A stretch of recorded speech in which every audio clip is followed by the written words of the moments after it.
नमस्कार दोस्तों, स्वागत है आप सभी का आपके अपने चैनल भक्ति आपके द्वारे पर। मैं हूं आपकी दोस्त लता शर्मा। आज मैं आपसे इस वीडियो में बात करने वाली हूं देवउठनी एकादशी पर हम तुलसी विवाह क्यों करते हैं।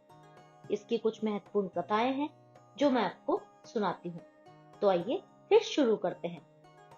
हर घर में तुलसी का पौधा होना आम बात होती है, क्योंकि हिंदू धर्म में तुलसी को पूजनीय स्थान माना गया है और इसलिए लोग सुबह शाम तुलसी माता का पूजन भी करते हैं।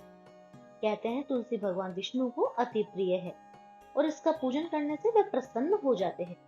लेकिन हिंदू धर्म में तुलसी विवाह का विशेष महत्व होता है और देवउठनी एकादशी से इसका खास रिश्ता भी होता है।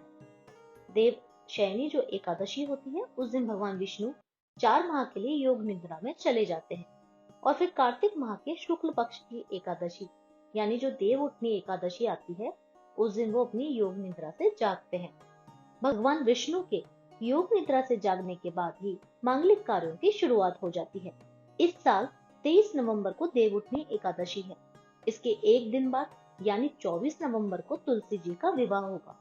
तुलसी विवाह के बाद से ही शादी विवाह आदि के शुभ मुहूर्त जो होते हैं शुरू हो जाते हैं।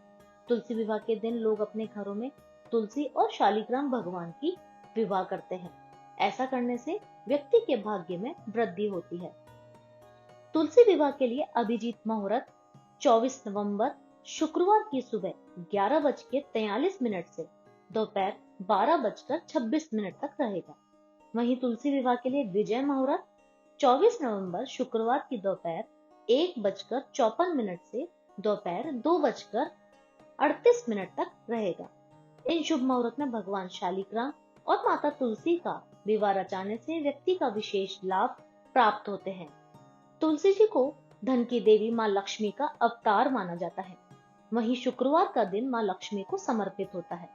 इस साल तुलसी विवाह 24 नवंबर शुक्रवार के दिन ही पड़ने वाला है। ऐसे शुभ संयोग में आप अपने घर में शालिग्राम और तुलसी विवाह रचाने से व्यक्ति को अपार धन और सुख समृद्धि की प्राप्ति होगी।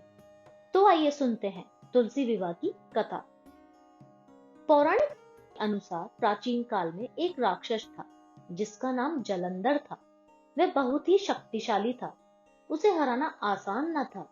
उसके शक्तिशाली होने का कारण था उसकी पत्नी वृंदा।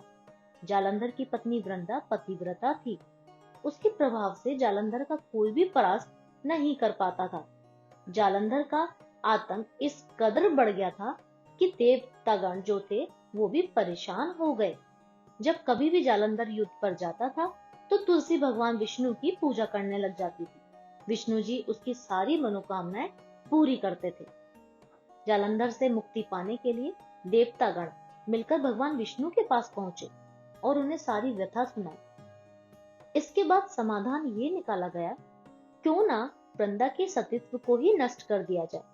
पतिव्रता की पतिव्रता धर्म को तोड़ने के लिए भगवान विष्णु ने जालंधर का रूप धारण कर वृंदा को स्पर्श कर लिया, जिसके कारण वृंदा का पतिव्रता धर्म नष्ट हो गया और जालंधर की शक्ति क्षीण हो गई और युद्ध में शिव जी ने उसका सिर धड़ से अलग कर दिया। वृंदा विष्णु जी की परम भक्त थी। जब उसे ये पता चला कि स्वयं विष्णु जी ने उसके साथ छल किया है तो उसे गहरा आघात पहुंचा। वृंदा ने श्री हरि विष्णु को श्राप दे दिया कि वह तुरंत पत्थर बन जाएं। भगवान विष्णु ने देवी वृंदा का श्राप स्वीकार किया और वह एक पत्थर के रूप में आ गए। ये देखकर माता लक्ष्मी ने वृंदा से प्रार्थना की वह भगवान विष्णु को श्राप से मुक्त कर दे। वृंदा ने भगवान विष्णु को तो श्राप से मुक्त कर दिया, लेकिन उसने खुद आत्महत्या कर ली।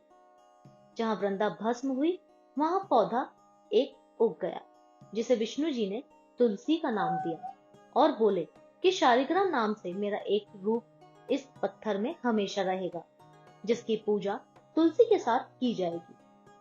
यही वजह है कि हर साल देवउठनी एकादशी पर विष्णु जी के स्वरूप शालिग्राम जी और तुलसी का विवाह कराया जाता है। ये थी तुलसी विवाह की कथा। तो चलिए आज के लिए बस इतना ही। और अगर आपको मेरी दी हुई जानकारी पसंद आई हो तो मेरे वीडियो को लाइक एंड चैनल को सब्सक्राइब जरूर कीजिएगा। जब तक के लिए राधे राधे।